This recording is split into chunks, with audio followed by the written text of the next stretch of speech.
They say the dead keep their secrets. But in ancient Egypt, the dead were the secret. Every grain of sand, every carved wall, every shadow that flickered against the temple stone was part of a code guarded by spies who did not serve kings, but eternity itself.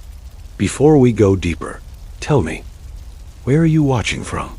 And what time is it right now?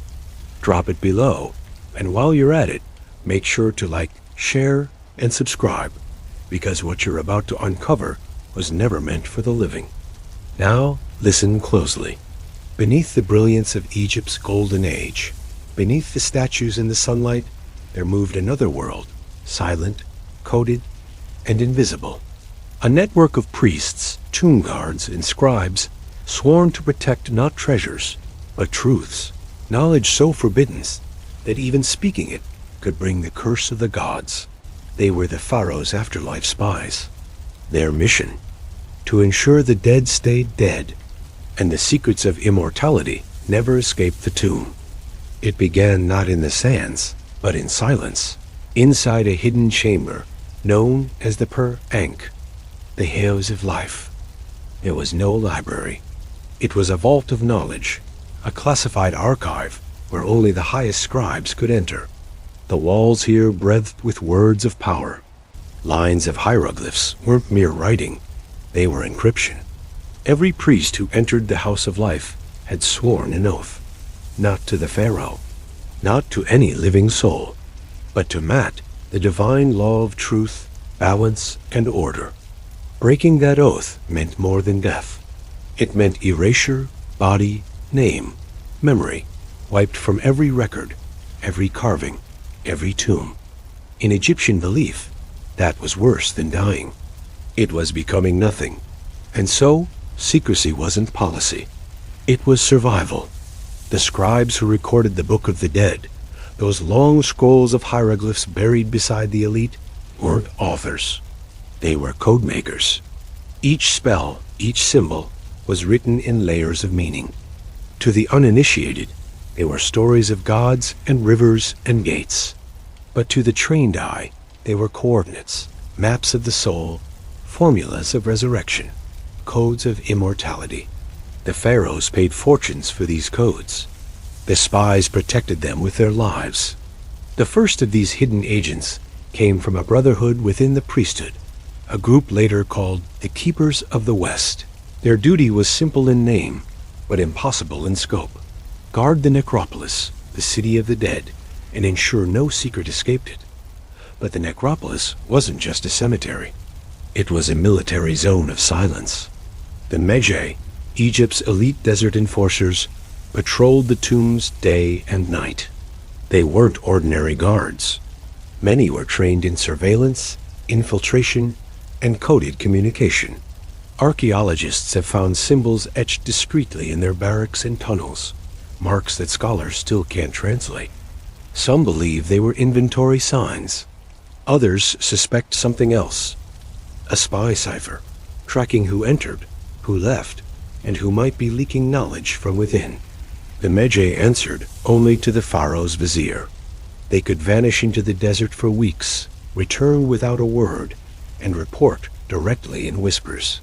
In papyri records, they're called Eyes of the Horizon. The same term later used to describe the sun god Ra, the all-seeing one. Coincidence? Or a clue that these spies were seen as extensions of the divine eye itself? The deeper truth lay buried in a village few outsiders ever reached, Deir el-Medina. To the modern eye, it looks like ruins. To historians, it was Egypt's first classified site.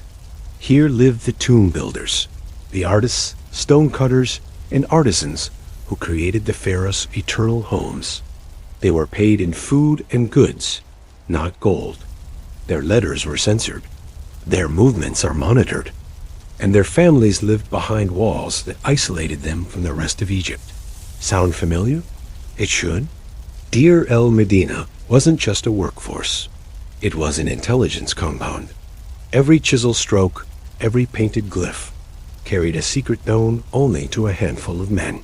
The architects embedded codes into the walls, alignment symbols, false doors, and hidden passages, all designed to confuse anyone not initiated in the sacred geometry of resurrection.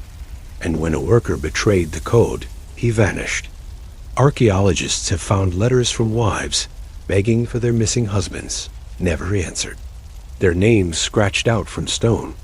No burial, no afterlife. That was Egypt's version of a black operation. But the greatest secret of all wasn't hidden in stone or scrolls. It was hidden in the mind of one man, a high priest named Pacer, the chief of Thebes' necropolis under Ramses III. His name appears in inscriptions across temples and tombs, always with reverence. Until it doesn't. One fragment, found near the Valley of the Kings, accuses him of treason. He spoke what should not be spoken. He revealed what should remain sealed. What did he reveal? Some historians think it refers to the harem conspiracy, a real coup attempt against Ramses III. But a handful of fringe Egyptologists believe it was something else, something bigger. They claim Pacer broke the ultimate oath. He leaked the afterlife codes, the hidden sequences of prayers that guided the soul through the underworld. By releasing them, he gave others the power to fake immortality, to claim godhood without divine right. If true, it would mean Egypt's afterlife wasn't just religion. It was technology, a coded system of rebirth guarded like nuclear secrets. And Pacer? The world's first intelligence defector. But here's the twist. Pacer didn't die for it. He disappeared. Some believe he was executed quietly.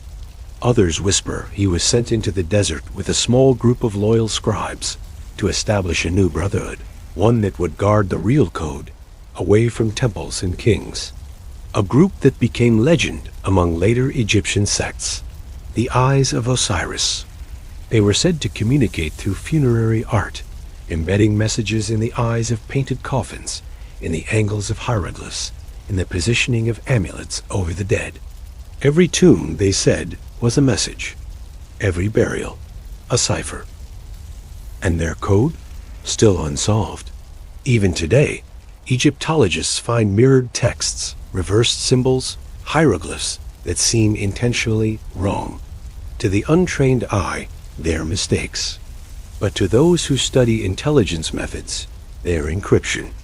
One papyrus, found half-burned in a worker's hut, reads only, "He who knows the name of the dead commands the living." That line, if genuine, changes everything, because it means these afterlife spies weren't guarding tombs. They were guarding names. In Egyptian belief, your name, your Ren, was your soul's anchor. Erase it, and your spirit dies. Steal it, and you could become that person, even rule in their place. Identity theft, 3,000 years before the word existed. And suddenly, it makes sense why spies guarded the Pharaoh's name so closely, why cartouches were sealed and copied only under supervision. Because whoever controlled the names controlled the afterlife. That was the code of the dead, not just a map to the next world, a weapon in this one. And the story doesn't stop in the sand. Next, we'll follow how this hidden order, the Eyes of Osiris, vanished from Egypt's records. And yet their symbols reappear thousands of years later, in Greece, in Rome, and deep beneath the Vatican itself. If you've made it this far, you already know. This isn't just history. It's the first chapter of humanity's longest secret. So tell me, do you believe Egypt's spies truly guarded the gates of the afterlife? Or were they protecting something even greater? Let me know in the comments, and get ready, because next we will reveal the moment the living tried to steal immortality. They say Egypt never truly died, it just changed its name. When the last pyramid was sealed, and the last priest of Osiris fell silent, a few fragments of the code of the dead escaped into the hands of men who should never have touched it. And that's where the story of Egypt ends. And the story of the world's first intelligence network truly begins. Before we dive in, tell me, where are you watching from right now? And what time is it there? Type it below, and don't forget to like, share, and subscribe, because what you're about to hear has never been told in full. When Pacer vanished from Thebes, the royal scribes erased his name, but some things refused to stay buried. A generation later, Greek scholars traveling through Memphis and Thebes wrote of a hidden order of priests who spoke the language of the dead and read the eyes of gods. That line, "read the eyes of gods," appears nowhere else in history except one place, a partially translated papyrus fragment found in a burial pit near the Valley of the Queens. It bears the same symbols as the Eyes of Osiris. The Brotherhood had survived. They no longer guarded tombs of pharaohs. Their mission had evolved. They began guarding knowledge, specifically how to manipulate the idea of divine authority. To the Egyptians, only those who passed through the proper rituals could be reborn. But what if you could simulate rebirth, use the same symbols, the same geometry, and claim the same power without dying? That's what the Brotherhood discovered. A way to fake divine legitimacy using coded rituals, mirrored architecture, and alignment with celestial events. It wasn't religion anymore. It was espionage wrapped in faith. Fast forward to 332 BCE. Alexander the Great enters Egypt, and the priests of Amun crown him pharaoh. But here is what is strange. The coronation rites they perform are in Greek or Macedonian. They're Osirian, the same resurrection sequence used to bless the bodies of the dead. Alexander isn't crowned a king. He's reborn as a god. Who taught them to do that? Who whispered the lost code of the afterlife to foreign invaders? Some say it was the last surviving scribe of the Eyes of Osiris, a man named Osiris, whose tomb is still one of the most enigmatic in Egypt. Every inch of its wall is covered in double-coded hieroglyphs, mirrored scenes, and inverted spells. To the casual tourist, it's art. To anyone trained in intelligence encryption, it's a cipher. And within that cipher, some say, lies the earliest reference to what we'd later call the Illuminati. When the Greeks absorbed Egyptian culture, they didn't just take the gods, they took the system. In Alexandria, Ptolemaic scholars created a secret department within the library itself, the Mysticos Grammatian, the secret scribes. Their purpose wasn't just to copy scrolls. It was to identify which ones contained divine technology, formulas of transformation, communication with the dead, control of belief. They cataloged these scrolls under false titles, rearranging them so only those who knew the cipher could reassemble the meaning. When Rome conquered Egypt centuries later, the library's ruins burned, but the Mysticos records didn't, because they were never stored there. They had already been copied and smuggled to Rome, carried by spies in priestly robes who blended into the chaos of empire. And that's how the Eyes of Osiris became something new, the Custodes Eternitatis, the keepers of eternity.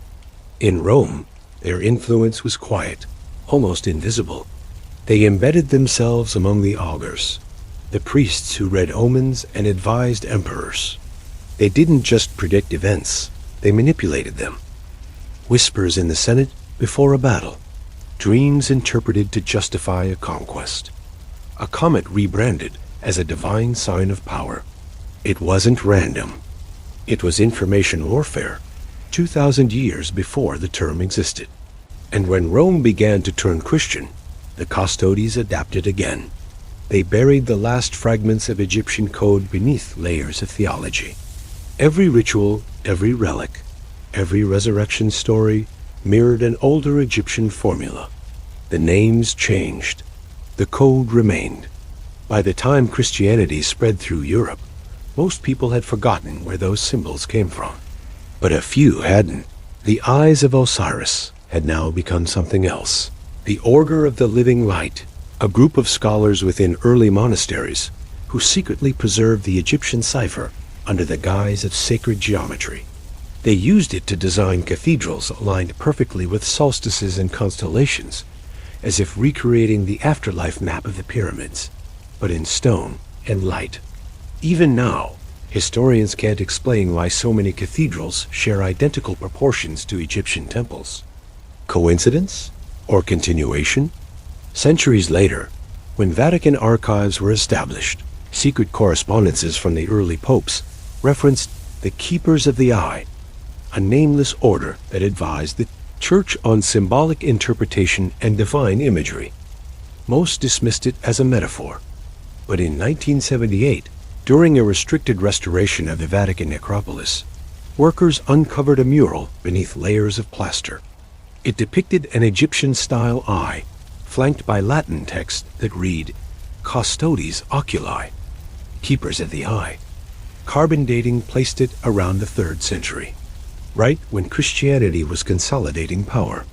So the question is, did the Vatican as earliest architects inherit Egypt as last secret network? Were the afterlife spies of the Pharaohs now embedded in the world's new empire of faith? Modern cryptographers who've examined Egyptian funerary codes and early Christian iconography have found unsettling overlaps. The cross, the ankh, the spiral of resurrection, all mathematically parallel. Even the concept of confession, revealing hidden truths to achieve salvation, echoes the Egyptian weighing of the heart ritual, where the soul must speak truth to gain passage. But here is the disturbing part. Egypt as spies didn't just protect religious codes, they weaponized them. They knew how belief could control nations, how ritual could become surveillance, and how the illusion of divine knowledge could shape empires without ever drawing a sword. In that sense, they never disappeared. They just evolved, hiding in plain sight within every civilization that came after. So when we look at the pyramids today, we're not just staring at tombs. We're staring at encrypted monuments, the world's first data vaults, built by spies who used stone as their medium and eternity as their mission. The Code of the Dead wasn't about death at all. It was about control. And those who held it, from Pacer to Osiris, from the Eyes of Osiris to the Custodes Oculi, were not servants of gods. They were masters of secrets, and maybe they still are. So now the question isn't whether Egypt's spies guarded the afterlife. It's whether they still guard us. Because every time you look at a symbol, a cross, an eye, a pyramid, maybe you're seeing a message that's been looking back for 3,000 years. If that sent a chill down your spine, make sure to like, share, and subscribe, because this was only one chapter in the world's hidden history.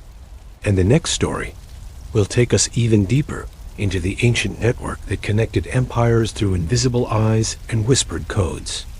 Tell me in the comments, do you believe the ancient spies of Egypt's afterlife evolved into the secret orders of today?